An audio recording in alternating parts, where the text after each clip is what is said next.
Hello, hello mga busing, mga madam, kumusta po kayong lahat? Kumusta dyan sa Pilipinas? At sa buong mundo, good day sa buong mundo. At magandang umaga dyan sa inyo sa Pilipinas.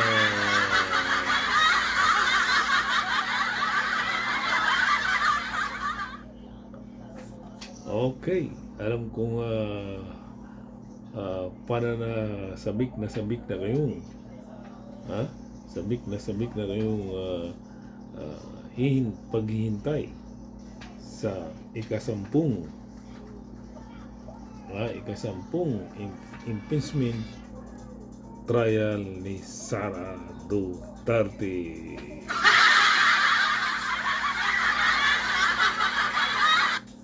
Okay.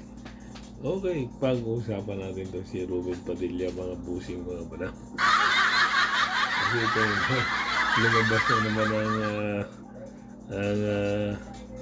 ang katalinuhan ng ating mabuti at mahal na senador na walang iba kundi si Ruben Padilla.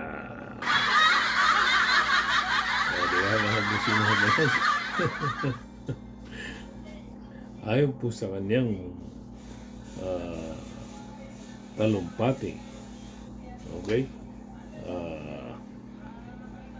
Unang talumpati niya doon sa Senado opening day ng Senado ay yung question niya ang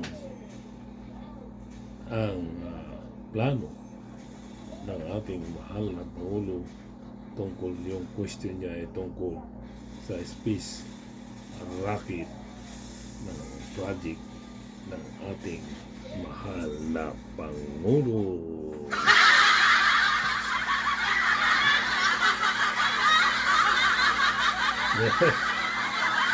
Talaga naman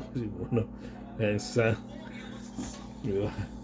Ang sabi ni Ruben Padilla, mga busing, mga madam, bakit daw sa sunod na taon, bakit daw yun unahin yung space rocket ng ating mahal na Pangulo yung project? Marami namang ibang pwedeng gawin, hindi lang sa space rocket, pwede naman tayo gumawa ng bullet train.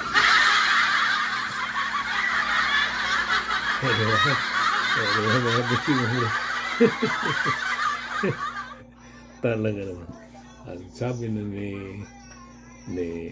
buting senador, ang sabi niya, imbis na gagawa tayo ng space rocket papunta ng Himpapawid, bakit na lang hindi tayo gagawa ng bullet train?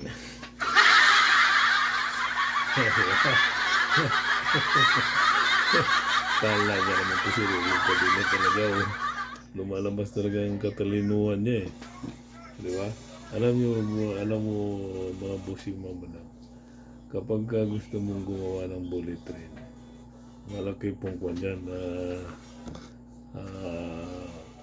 anong tawag nito, problema, madali na problema, kasi marami kang babanggain na mga tao dyan, hindi lang mga malalait na tao kundi malalaking tao pa, kasi nga yung tinatawag na pag gumawa ka ng bullet train, so nandyan na yung marami kang masasagasaan, like yung right of way.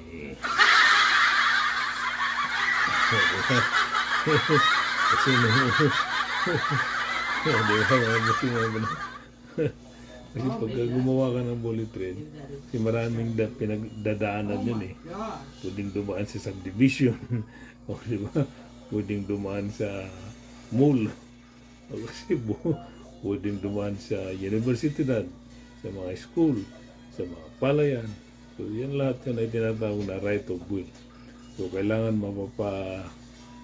mapa-uum mo yan sila, kasi nga kailangan mabayaran mo yan sila sa tamang presyo o halaga ng right of way nila Robin Padilla. Ganun lang kasimple. Di ba, Robin? Ngayon, dahil gusto mo magkaroon ng bullet train, bago ka gumawa ng bullet train, Robin Padilla, okay? Kailangan gumawa ka na muna ng nuclear plant. Yung nuclear power kasi yung nuclear power plant yan ay nagsusupply ng kuryente doon sa bullet train na gusto mong mangyari, Robin Padilla. Diba? Ngayon Robin Padilla, okay? Bago ka puputak dyan sa Senado, dapat, okay, bago mo sinabi dyan sa Senado, dapat naka-ready na yung mga file o gagawa ka ng batas para dyan sa bullet train mo, Robin Padilla. Okay?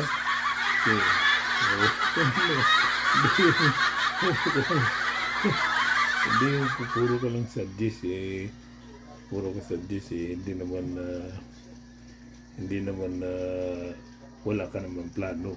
Puro ko lang salita pero walang plano. Kailangan may plano. Gumawa ka ng batas para dyan sa bullet train mo. Diba?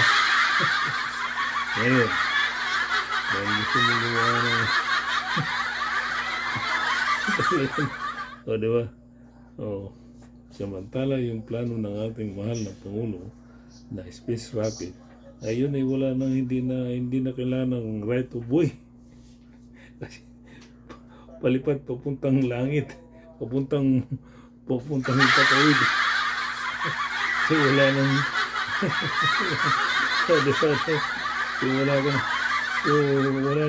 kaya nga matalino ang ating mahal na Pangulo.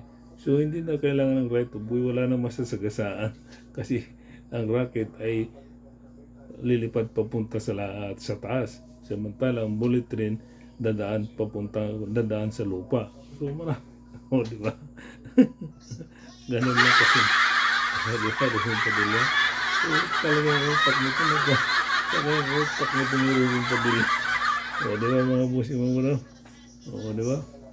Ngayon, Robin, dahil sa gusto mong magkaroon ng bullet train, so gagawa ka ng gawa ka ng batas dyan, tapos gagawa ka rin ng batas dyan sa nuclear power plant, kasi nga yung nuclear power plant, ayan yung nagbibigay ng supply, kuryente sa bullet train. Ang problema ngayon, ito mga busing mga bana. Kasi ang nuclear power plant, yan po ay napakadelikado. Delikado po yan kasi nga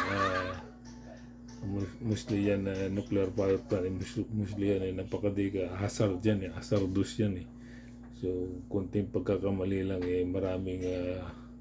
maraming anong tawag nito, yung kalusugan ng mga tao sa nuclear power plant. Pag sumipyat sila dyan, maraming maapektuhan ng mga tao.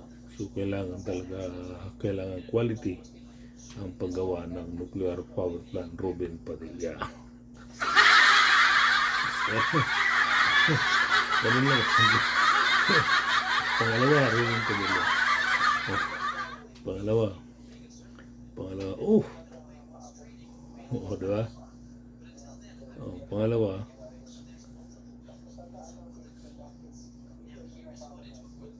Okay? Ang pangalawa, Robin Padilla, okay? Pangalawa, kailangan yung mga tao, mapauwo mo sila sa right of way, mabayaran mo sila ng maayos, Robin Padilla. Gagastos ka naman ng billion dyan. Billion.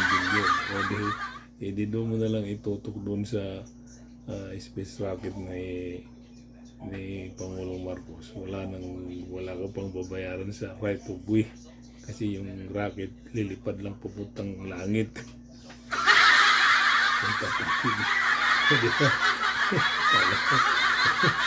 Utak talaga na gumigil, utak bulinaw talaga.